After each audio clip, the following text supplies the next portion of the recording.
last 3 weeks. Also, Electoral Commission says it is 95% ready for the December 7 elections. Also in the news and battle, Fomena MP not perturbed by the Speaker's decision to declare his seat vacant less than 2 months to the expiration of his term.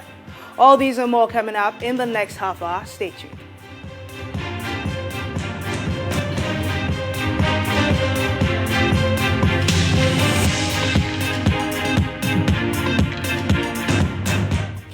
Now to our first story. President Akufo-Addo has ordered the country's COVID-19 team to intensify contact tracing and testing following a consistent increment in Ghana's cases over the last 3 weeks. The president, in his 19th address to the nation on Sunday, noted that the jump in cases from about 400 in the 1,140 as of last Friday is a cause for concern.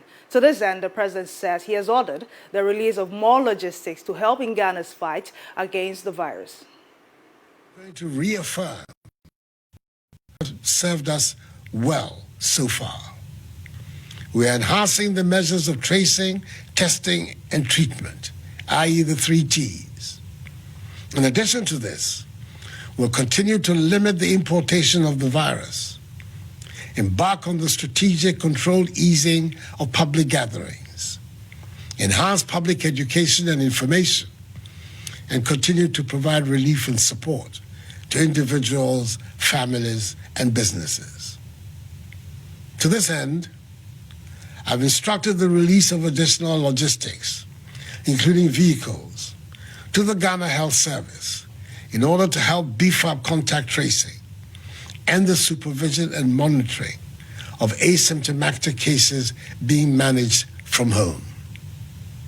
We're also employing the use of technology to augment our contact tracing efforts, as well as the supervision and monitoring of home.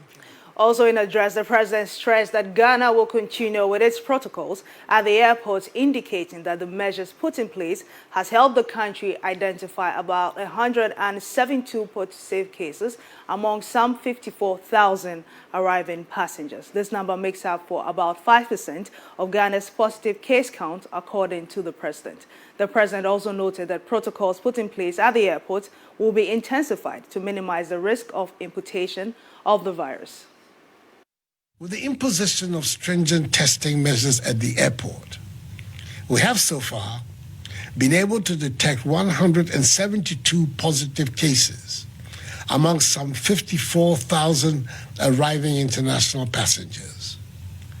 The airport authorities will continue to demand that passengers arriving in the country should be in possession of a 72-hour-old negative PCR test. And we will continue to sanction airlines that flout this directive. The health authorities will intensify the follow-up process of arriving passengers, even when they have tested negative, to help ensure we have ruled out any possible infection that may have occurred during the period of embarkation and disembarkation. Now, as the December 7 inches closer, the president appealed to all political parties to ensure they observe all COVID-19 protocols as campaigns intensify. He called on supporters of the various parties to at least wear their nose mask as they go about campaigning. In addition, he urged businesses and companies that operate from enclosed spaces to ensure strict adherence to COVID-19 protocols to minimize the spread of the virus. Fellow Ghanaians, with a month to the conduct of the 7th December presidential and parliamentary elections, there would obviously be an intensification of political party activities in all parts of the country, with its accompanying human contact. Nevertheless, I encourage political party leaders and supporters, at the very least, to wear the mask at all times at these gatherings. This task is not only for the leaders of our political parties. All of us in the executive, legislature, judiciary, public sector, security agencies, private sector, civil society, professional and trade associations, religious bodies, traditional authorities, and ordinary citizens must do what we can in this period to help minimize disease transmission. Furthermore, I urge management of organizations operating in confined indoor spaces, such as workplaces and supermarkets, to ensure the continued adherence to all COVID-19 protocols at all times. We have to maintain in a state of constant readiness the enhanced infrastructure and expertise we have built during the period of the virus to cope with it. Let's now go into the phone lines and speak to my colleague, Ifwa Evans-Shinui, who's at the Information Ministry, where a press conference is ongoing. Good morning, Ifwa. Good morning, Marie. Okay, what has the Ghana Health Service been saying at this ongoing press conference? Well, the Ghana Health Service basically saying that there's a rise in COVID-19 cases. And it is because people are not wearing their masks. 72% of Ghanaians are not wearing their masks at all. A number of the active cases are from the Greater Accra region. So, Marie, there was a survey by the Ghana Health Service at very busy places like the Abubushi market, the Kanishi market, and other markets to find out if people are adhering to the various protocols. And it was realized that a lot of people do not wear their face mask. And even the few who wear it do not wear it properly. This is the very reason why there's a rise in COVID-19 cases. And the Greater Accra region has the highest number of active cases now, as we speak. Okay, but has the service made any announcement of, increased interventions that they're going to put in place as the cases arise? Yeah, well, the Ghana Health Service has adopted a number of strategies to contain the spread of the virus. Let me mention a few of them. Okay, go ahead. Yeah. So here, the Ghana Health Service will be meeting with the media and giving regular updates on the COVID-19, strengthening engagement and collaborations with religious and political parties, set COVID-19 sample collection centers at the Greater Accra Regional Hospital and the Tema General Hospital. There will be stakeholder meetings with COVID-19 testing laboratories, and they'll also provide additional vehicles to help with contact tracing. So these are some of the strategies to put in place. Okay. Away from this, is there anything they've talked about that's worth mentioning before I let you go? Well, it is about, the number of active cases here and what people must do and must not do. So they talked about the fact that, the number of cases, especially at the airport, the screening, the number of cases coming in from the UK, the USA, and Nigeria. So they'll keep on testing the people who arrive in the country. Then people should just ensure that they continue to wear their masks to contain the spread of the virus. All right, Ifwa, thank you very much. That's my colleague, Ifwa Evans-Shinui, reporting from the Information Ministry. Now, the embattled Fomena MP, Adru Amwakwesiama, says he's not perturbed by the Speaker's decision to declare his seat vacant less than 2 months to the expiration of the 7th Parliament. The Speaker on Saturday ruled that the MP had vacated his seat after deciding to file as an independent candidate in the upcoming December elections. Giving reasons for his ruling, Professor Michael Kwe argued that his decision had the full backing of the Constitution, which the MP subscribes to. Not have a situation adopted freely by any sitting MP where he or she will be campaigning openly against the party that he or she still represents in Parliament and yet ridiculously stands against the party. No purposive interpretation of law will allow such ridicule to prevail. Furthermore, after 7 December 2020, when Parliament is still in session, till 7 January 2021, how does an MP operate both as an elected independent MP and at the same time an MPP MP if he should win the election? This lacuna of a ridiculous situation is not what is anticipated under the 1992 Constitution. In the circumstances, Parliament is determined that the conduct of honorable Andrew Amoako Asiama amounts to vacating his seat in Parliament. Accordingly, we bring this to the notice of the Electoral Commission for the necessary action to be taken in accordance with the law. Now, I've been joined on the lines by the Executive Director for the African Center for Parliamentary Affairs, Dr. Rashid Draman. Doc, welcome to MX24 News. Thank you. So many have argued that the Speaker doesn't have the right to declare Mr. Isiama's seat as vacant. From where you sit, what's your argument? Do you agree with his move? Yes, I do agree. Okay. The Speaker is just simply interpreting what the Constitution says until we have perhaps maybe some other law or some other article somewhere in the Constitution. I think that the Speaker has done the right thing. And let me just also add that, what this speaks to is the fact that there are certainly a lot of gaps in our Constitution. Whilst I agree with the ruling by the Right Honourable Speaker, the question that comes to mind is the issue of representation and where the people of Fomena and the people that he represents in Parliament, where are they in all this discussion?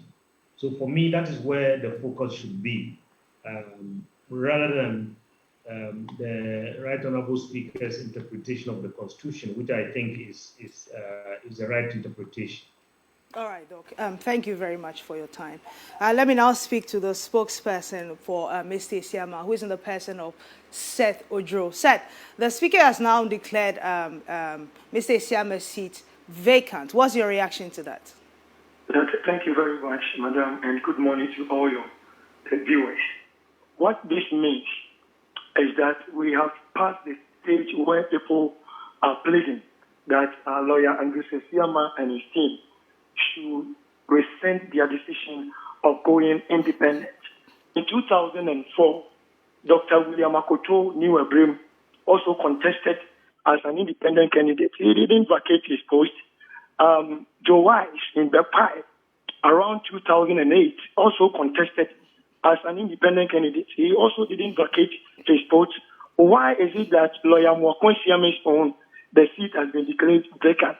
As I speak with you now, no one is sitting on his seat on Parliament because Parliament has been closed. So indirectly, all the seats in Parliament are vacant. So why is it that lawyer Isiama's own seat, Fomena seat, is making so official? But why are they making it so official that it is vacant? Because all the seats are vacant now. They are all seeking re-election. All the MPs are seeking re-election. So we see this as nothing but pressure by the party, MPP party, on Fomena constituents to rescind our decision of voting for lawyer Amoako Isiama. Okay. But we are not perturbed. We know that by all means, this pressure we shall overcome, Madam. Okay, but you'd agree with me that the Speaker's decision is grounded in law. So what exactly is your problem and what would you do about it now that he's given his ruling? You see, if we are, let's take it for instance, if I'm playing for Kumasi Asante Kotoko and I say that I will play for Chelsea come next season, does that mean that I'm no more a player of Kotoko? What lawyer Andrew Isiama is saying is that in the next parliament, which is the 8th parliament of the 4th Republic, he cannot be with the NPP. But the 7th parliament of the 4th Republic, which is the parliament that we have now, he's still with the NPP.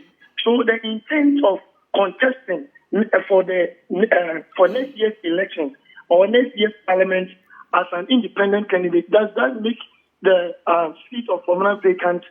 So this is nothing, it's political pressure. It's nothing but political gimmick, my sister. Okay, so are we going to see a reaction from your side or you just move on and hope that you win the seat come December 7th? We have not received any official letter yet, okay. But we hope that when we receive the official letter from Parliament, we will look at what we will do then. All right, thank you very much. Setojo speaks for Fomena MP Andrew Isiama Amwako. When we return from this break, we have more stories for you. Do stay.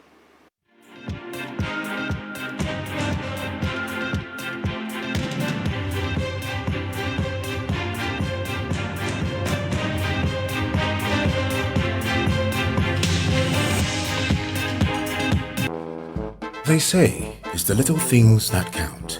The things we shouldn't take for granted. Like being able to have a warm shower. Oh, how about some tea, my dear? And cooking with ease. How about being able to invite friends over so confidently? Sharing the food, just chilling over a few drinks, watching movies. It's just, what's the word? Comfortable. I could go on and on and on and on, but we both know what I'm driving at. It's life's affordable luxuries, and it's the heartbeat of every home. It's simple. It's NASCO. Bring home happiness.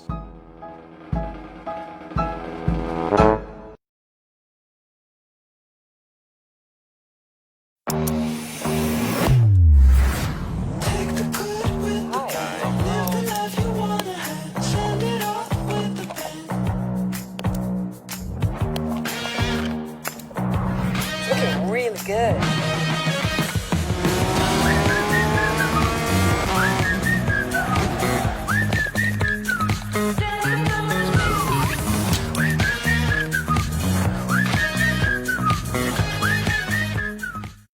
Shop online, get free swipes, and enjoy greater security with a card that turns banking on its head. That's Africanacity. That's ABSA.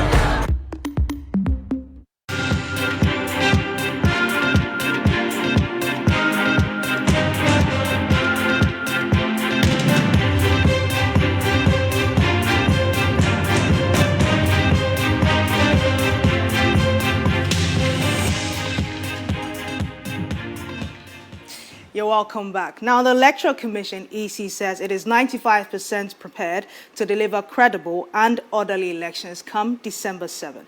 The EC chair, Jean Mensah, has assured Ghanaians that issues related to procurement, logistics, and the conduct of the election within a safe environment, despite the advent of COVID-19, have been thrashed out. Speaking at a special hearing in Parliament on Saturday, she said the EC's preparedness is expressed in the procurement of a variety of election materials. She further disclosed that the total cost of election materials is over 8 million Ghana cedis. We are here to give an account of progress we have made regarding the conduct of election 2020. Mr. Speaker, I'm pleased to inform you that the Electoral Commission is 95% ready for the successful, credible, fair, orderly, and peaceful conduct of the election in December 2020, and permit me to highlight a number of significant achievements. Procurement of materials for the conduct of election 2020. Mr. Speaker, the Commission has procured a wide variety of election materials for the 2020 elections. These include ballot boxes, stationery, tampering pads, identification jackets, rechargeable lamps, indelible ink, educational posters, seals, to mention a few. As we speak, distribution of these items to our regions and districts is well underway. I can confirm that as a result of a thorough planning and distribution mechanism deployed, we are about 95% done with the distribution of election materials to our various locations across the country.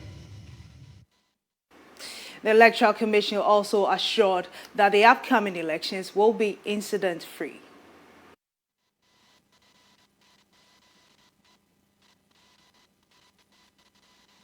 This is our roadmap for a peaceful, credible, orderly, and transparent election in December 2020. I wish to assure you and this August House that we are fully prepared and ready for the elections in December, and we are working with our teams to ensure that the elections are credible, They are fair, they are orderly, they are transparent and peaceful. On behalf of the Electoral Commission of Ghana, I thank you for inviting us this morning to present our roadmap to our honorable members. We look forward to returning again next year to brief you and honorable members of the successful, transparent, peaceful, and credible outcome of the 2020 election. So help us God. May God bless our homeland Ghana and make our nation great and strong. Let peace reign. Now, at least 10 persons got injured in a clash at the installation of a new chief at Gomwa Fete in the central region. The injured are currently receiving treatment at the Kaswa Polyclinic. Meanwhile, some 15 persons have been arrested by the Millennium City Police Command in connection with the disturbance. According to the police, the clash occurred when a group accompanied some persons believed to be military personnel went to the town to install a new chief where there's already a chief. The police say Nana Abur Atta has been the legitimate chief of Gomwa Fete over the years. In an interview with MX24 News, the Divisional Police Commander ACP Prince Wabu said investigations are ongoing and the culprits will be charged and prosecuted.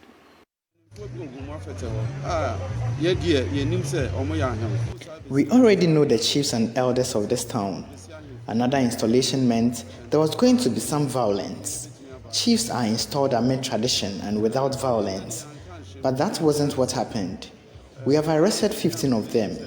The police did what we have to do to bring law and order to the place. Meanwhile, the chief of the area, Nana Burata, has called for calm, assuring residents that the peace of the town will not be disturbed. However, Jantuahene of Gomwa Fete, Nana Eko Enyida, is calling on the chieftaincy ministry to, as a matter of urgency, find lasting solutions to the numerous chieftaincy disputes that have engulfed many communities across the country. There is already a chief in Fete. It cannot be possible that someone will send a letter to the police indicating they want to install another chief. No one elects a chief. I am happy the chief of the place did not take the law into his own hands, but reported the incident to the police. We urge government to help restore peace in all chieftaincy issues. Now, U.S. President-elect Joe Biden is expected to announce a 12-member coronavirus task force today to tackle the surging number of cases in America. Mr. Biden's team said the Democrat leader will make solving the coronavirus pandemic his top priority after his win over President Donald Trump. Among other things, Mr. Biden's team said the president-elect's plans to reverse some of Trump's policies, including rejoining the Paris Climate Change Agreement, partnering with the World Health Organization, and reinstating Obama's immigration policy. However, Mr. Biden's celebration may be short-lived as President Trump's team has filed a number of lawsuits in some states alleging large-scale voter fraud. Along with the rallies, Trump is also planning to use obituaries of people who allegedly voted but are actually dead as evidence of the voter fraud he's been claiming. The campaign is also sending recount teams to Georgia, Arizona, and Pennsylvania. We will be bringing you more updates as the story unfolds.